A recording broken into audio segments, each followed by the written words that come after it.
this is Jackie Williams, and I'm excited to share with you today 4 ways to use your Stampin Blends markers. So this is the finished project of what we're going to make today and share the tips along the way.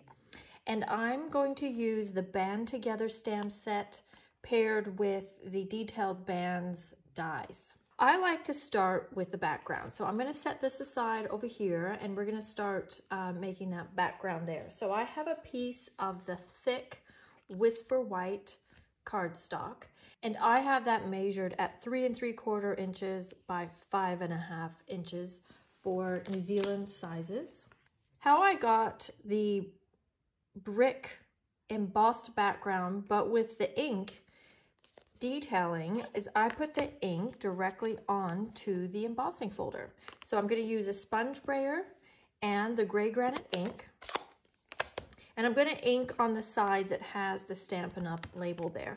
Now I did it quite heavily on this sample, so I'm going to go just a bit lighter on this one, just so you can see some different ways of doing things and decide which way you liked better. We're going to place that onto our folder and run that through a die cutting machine. Now you can see that the ink has transferred from the folder onto the cardstock, mostly down in the recesses, but there is a little bit on the top as well. Each folder is going to react just a little bit differently. Then I'm going to go ahead and mount that onto a gray granite mat. So the mat would be 3 7/8 inches by 5 5/8 inches. Then from here, we're going to use our blends on the ribbon. So this is my tip number 1 or method number 1 for using your Stampin' Blends. You can use them to color your ribbon. Now what I'm using here is the Whisper White seam binding ribbon, and it accepts the color very, very well, and it's soft and just a really nice ribbon to use. So I'm going to use the dark gray granite pen, and I would suggest you use the brush tip. So on your markers, you have a line for the brush tip, a thick line for the brush tip, and a thin line for the bullet tip. I would recommend that you use the brush tip for this.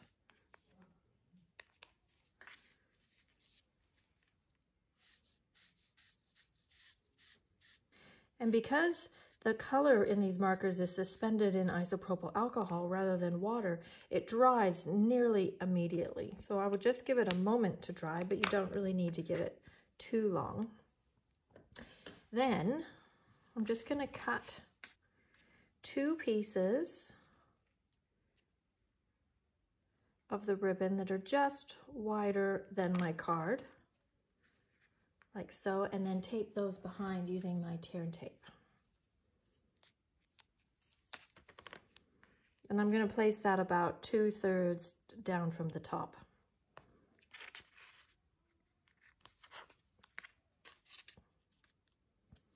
And only a very small portion of these ribbons are actually going to show, so don't stress too much about their placement exactly.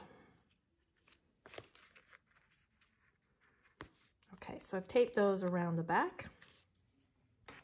And then this piece I'm going to set aside for later. We will tie the bow on later. Next, let's go ahead and stamp our flower. Now I'm choosing to use the Stamparatus because sometimes with the very large images, it's easy to miss just a small portion. So now I've cut an ornate frame from the Ornate Frames dies, and I've used this piece. Now I've used this piece on both the Whisper White and the Granny Apple Green, which we're going to tuck behind. It's a really great die set. So just place your frame on your Stamparatus platform. Then I'm going to grab my stamp and then place that where I want that to be sitting on my frame, and then drop my handle down and pick it up. Now then, make sure you can see that, I'm going to use Memento Black.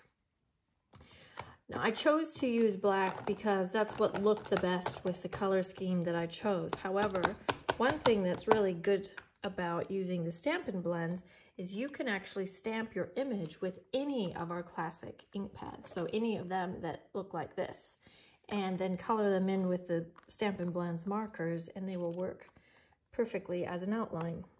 Now, I might want that just a teeny bit darker, which is why I chose to use the Stamparatus. So I can just go ahead and stamp that again. So I get a really crisp, dark image like I wanted. Okay.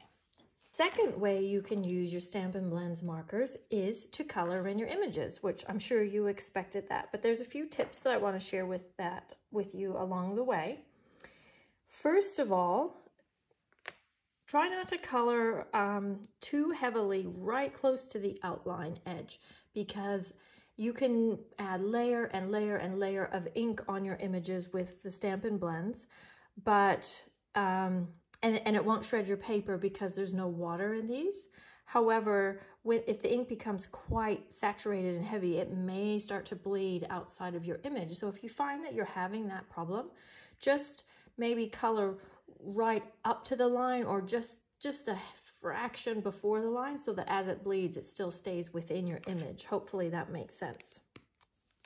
My second tip is to color in sections of your project. So I wouldn't like go through and color both flowers with the dark Mango Melody and then go back with the light Mango Melody. I'm just going to do a section of the flower in both colors and then move on.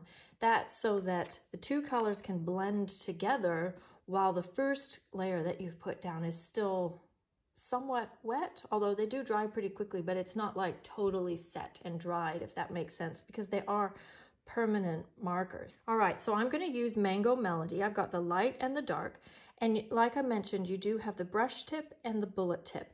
I prefer to work with the bullet tip for my coloring purposes, but you just try both and decide which you prefer. Now, this is just one way of coloring. I don't claim to be an expert or even particularly amazing at coloring, but this is one way. You may see some different ways or experiment and decide there's a different way that you like better, but maybe this way will just help you get started. So what I suggest is you use very small circles or even just little dots, whatever feels comfortable for you. So I'm taking the dark Mango Melody, and I'm just coloring basically, I'll move my hand so I'm not in the way, like one side of those petals. So if you notice, I've just colored on the left-hand side of some of those petals. Okay, and I think that's enough. And then I would then grab the light Mango Melody and start to fill in. Now, hopefully you can see this maybe wasn't the very best color to pick, but you can see quite a harsh line between the light and the dark right now at the moment.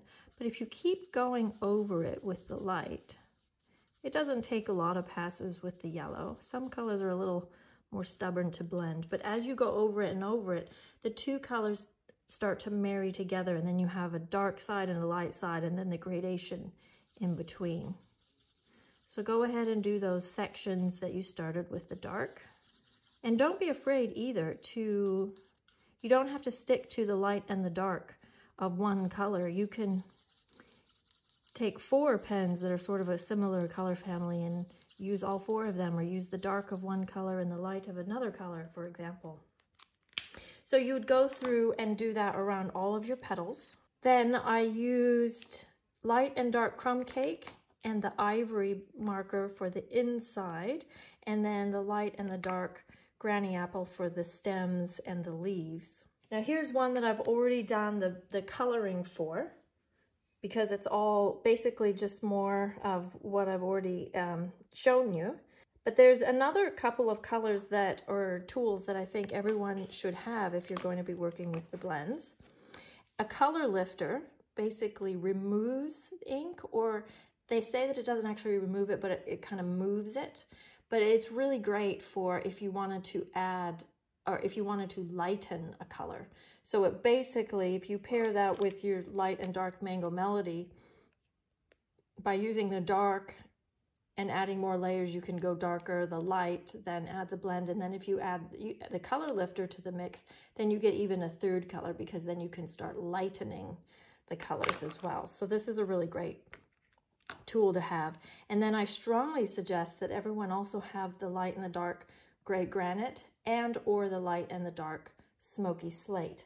And not only for coloring purposes, but the other reason is that you can then take, right now I've got the dark gray granite, but you can use any of the gray granites or the smoky slates, and you can go ahead and you can add shadows in the areas where you think it would be a little darker. Now it looks a little harsh right now, but I will go back through and blend these. So in those areas where the petals are tight together, I've added some dark. And then I would take the light Mango Melody and just kind of go back over those and blend those out just a little bit.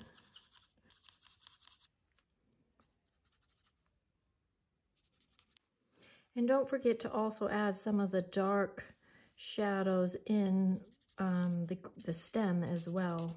Maybe where the leaves come together down here, it would naturally be a bit darker. And then you can take the light Granny Apple Green and just blend those out a little bit more if you think that they need to. And then the other reason to have the gray granites and or the smoky slate Stampin' Blends is to actually outline your images. So you see right now I have a pretty colored image, but if you notice there's quite a difference between the two. This one I've actually gone around the edges with a gray marker. So it's the kind of thing that you wouldn't really notice at all, but it does make a big difference. And you can choose to outline like 1/2 of the image if you have a good grasp of light sources and where the shadows would fall, or you can just outline around the entire image so it looks maybe or gives the impression that the image is three-dimensional.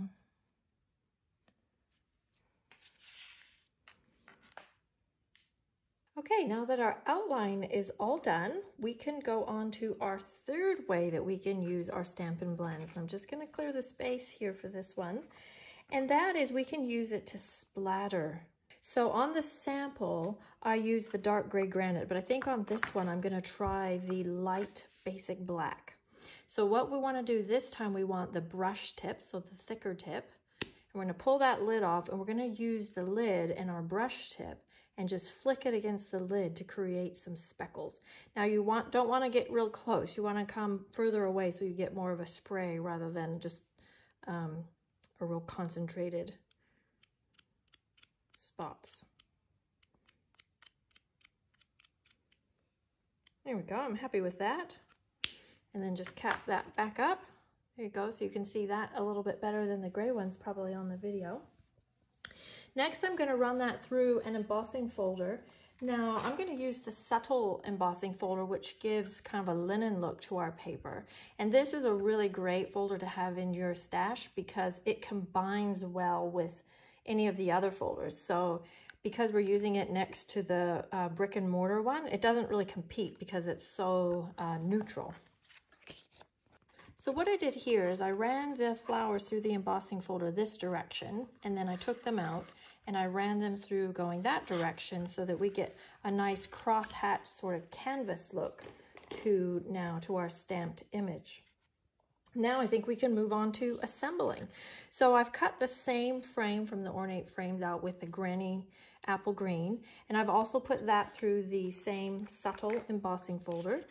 We're just going to adhere these two together. And I want you to note that these alcohol markers do come through the back. So that means that you can't have a single layer card with these because they will show through. So you need to have something behind whatever you have colored. Okay, then we can go ahead and put that onto our front here. But I'm going to use dimensionals for that. Now you can see that I've put these on off-center to each other because they are the same size. So that way you can see both, well, you can see the green behind. So you can choose to have the flowers on a little bit of a slant, or you can choose to have the flowers straight and then the green on a little bit of a slant.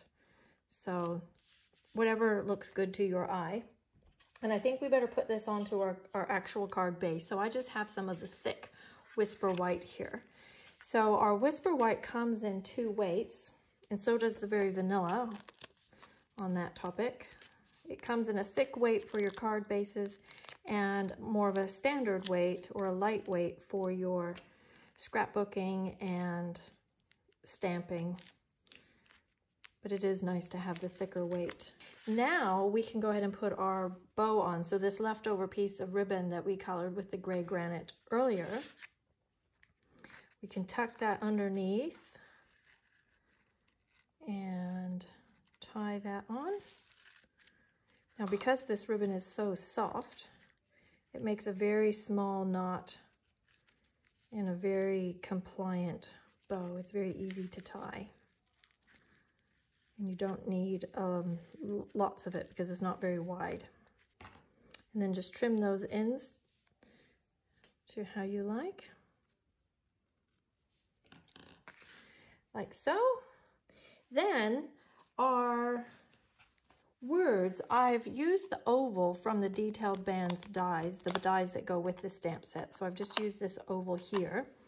And I chose the words that were in the stamp set. Sorry, I like this beautiful inside and out because that's just perfect for someone who's having a hard time, or someone who's achieved something, or a birthday. It's just, or even as a thank you. It's just really nice set of words. So I have white embossed those on a piece of black cardstock.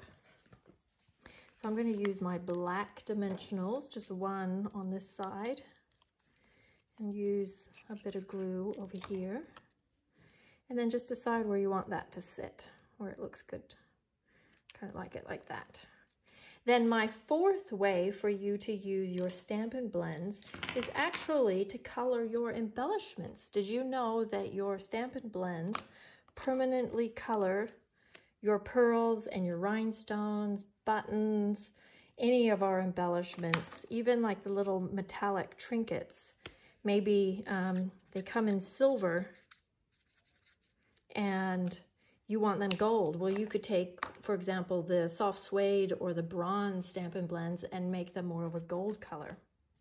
I think I might actually, over the top of the yellow, color them the brown to match that flower center to see how they look from there. You might want to give them just a minute to dry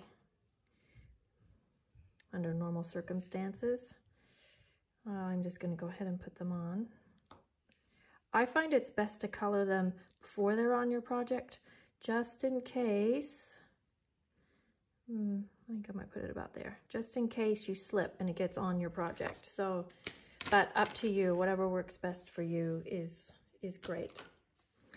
Okay, then inside our card, I have just stamped the flower again, and then more of the words from that same stamp set, the wishing you a happy birthday, or choose the ones that you like, in the black and then the gray granite. You can color the inside if you would like. I kind of like the idea that the outside is the most special. However, some people prefer to have their card well dressed on the front and well dressed on the inside and well dressed on the envelope. So whichever way you like it. So I have also stamped the flower on the envelope. Now, if you wish to use your Stampin' Blends on the envelope, just remember that the blends do soak through the paper. So you may see it back here. So if you want to color on your envelope, you will want to slip a piece of paper or even something thick, like a piece of cardboard or something, inside your envelope just while you're coloring. That's a good tip so that you're happy with the end result. And then the very last thing I did, if you want, was I used some of the shimmer crystal effects and just added a bit of something in the middle of the flower. I just felt that it needed just a little bit of a lift. So that is our project for today. So I hope you learned something from that. And our 4 tips or 4 ways to use your Stampin' Blends again is to color your ribbons, to color your images, to create a splatter on your images or your projects, and to color your embellishments. So I hope you make use of those, and thanks for joining me, and please don't forget to subscribe. Thanks for watching. This is Jackie. Bye-bye.